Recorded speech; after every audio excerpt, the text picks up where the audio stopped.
დროა წარმოგიდგინოთ შემდეგი მონაწილეები. წყლის სტიქია.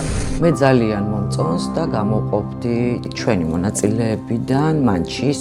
ამას მუშაობა მომეწონა, რადგან გამოცდილი ადამიანი არის და მაინტერესებს როგორ მუშაობს. თუ ორთაბრძოლაში შედიხარ და ეს პირდაპირ მნიშვნელობით ომი არ არის, ენერგიას ფლანგავ. ძალიან დიდ პატივს ვცემ ჩემს ენერგიას და სხვის უფლებებსაც.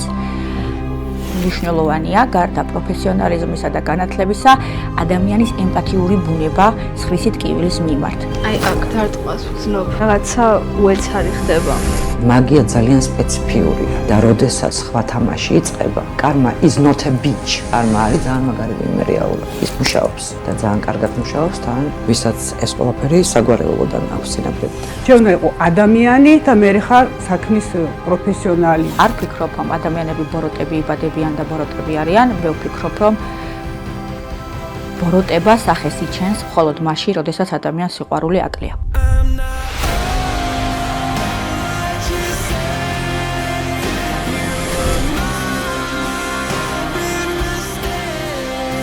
რაღაცის გამო რაღაც შეიწია. მაინც მარტოსულია. ყავშილები არა თავისი. იმის მიუხედავად, რომ ადამიანი ესეთი კარგი ადამიანია, მაგრამ არა იმედები გაუსრულეს და ხედავ რაღაცა ძალიან ნეგატიური მოყვა ამ ყველაფერს. ვერ დავეთანხმები. ნახეთ, ერთი აკეთილ შობილება და მეორე რა ეწირება ამ ყველაფერს.